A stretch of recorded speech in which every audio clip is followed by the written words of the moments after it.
What's happening, everybody? My name's Shisuke, and today we're going to be taking a look at the single-minded fury warrior. Now, as a lot of you know, single-minded fury used to be a thing, and they've just reintroduced it with the pre-patch for Shadowlands. There's been a lot of debate about which one is best, either Titan's Grip or single-minded fury, and so far it's looking like they're pretty close and being competitive with each other. One thing to note is that single-minded fury has already been increased from an original 8% increased damage to 12% increased damage. So obviously it was falling behind Titan's Grip a bit, and they've tried to even the playing field a little bit with that. I think for now in the pre-patch it's going to come down to personal preference.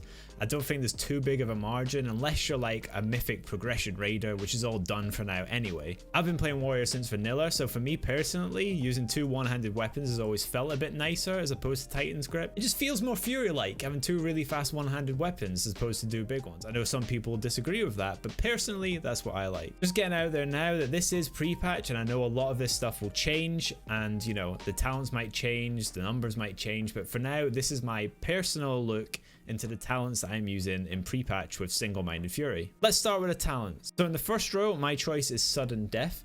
Now this was the pick for most people before the pre-patch as well, but personally I still think it's the strongest or the most fun to use. A whirlwind these days has a cleave effect built into it, which causes your next 2 single target attacks or 4 single target attacks if you've chosen meat cleaver, but we'll get to that later, to hit 4 additional targets for 50% of the damage. Sudden death execute procs will cleave off of that whirlwind effect, so it's a very strong ability to have in cleave situations. Fresh meat is also a good choice, making Bloodthirst always enrage you the first time you strike a target, and has a 15% increased chance to trigger enrage in general. Now what this means is in Mythic Plus with AoE packs, you could charge in, Bloodthirst the first target to get enraged. Once that's wearing out, tab target, Bloodthirst again with a different one. Because it's the first time you've hit those different targets, it will always enrage you. On the second row, my go-to is double time, which increases the maximum number of charges of charge by 1 and reduces its cooldown by 3 seconds. Now for me, this is just a personal choice. I like the extra mobility of having charge. You know, if you need to charge out of the way of something dangerous, or you want to charge into another pack to interrupt something, I just find this gives you a lot of utility, especially in Mythic Pluses. Pendant Victory and Stormbolt. No, Stormbolt you're always going to use for a PvP situation.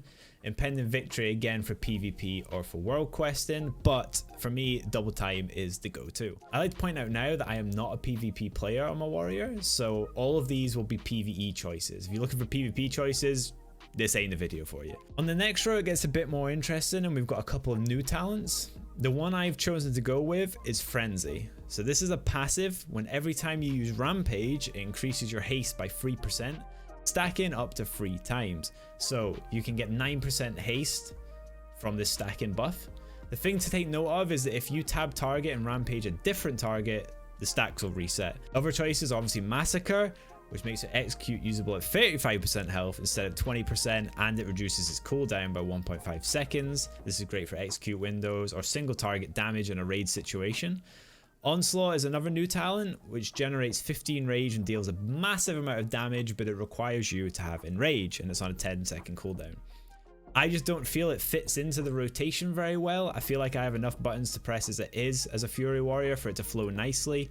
So yeah, I just wouldn't take that option. The reason I've chose Frenzy is I feel like haste values right now are quite low, and most people will have geared for crit mastery with the gear before pre-patch. This means that your haste is quite low, and it can make your cooldown on abilities quite long. Having that extra 9% haste from a stacking buff from Rampage is really strong right now.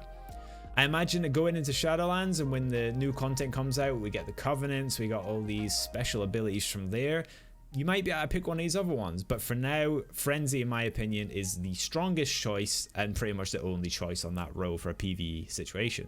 The next row is entirely up to you. You've got Furious Charge, Bounding Strike, or Warpaint. Personally, I just choose Warpaint because that 10% damage reduction while you're enraged is useful for Mythic Pluses with affixes where you might get caught out by something, or just to help the healers out a little bit. Bounding Stride, obviously, and Furious Charge are other options. Bounding Stride making your heroic leap off cooldown quicker and increasing your movement speed. That can also be very useful. Again, it's just a personal choice. On to the next row. These are all super cool talents. You have Sieve on the left here, a passive that makes Bloodthirst generate 2 more rage or 4 more rage when it critically strikes your primary target. Froth and Berserker, which makes Rampage have a 20% chance to immediately refund 20 rage. Or you have Cruelty. Now, Cruelty is my choice.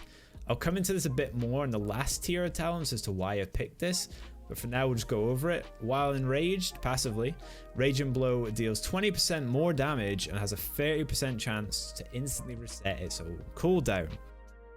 Now, keep in mind that is only while you're enraged, but again, you spend most of your time enraged if you're doing the rotation correctly. The other two I can see being competitive, and especially if you go with a different build than what I've got, but again, I'll get back to that in a minute. On the next row, this is your AoE tier. So you still have Blade Storm in there, you have Dragon Roar, or you have Meat Cleaver. My go-to before was always Dragon Roar, and it's still competitive because it gives you a very good burst ability. Fact that it does 3 times normal damage when it crits. In conjunction with Recklessness, Dragon Roar is super strong in burst situations. Meat Cleaver is my go-to, so Whirlwind deals 30% more damage. 30% is a lot of extra damage, and now affects your next 4 single target melee attacks instead of the next 2.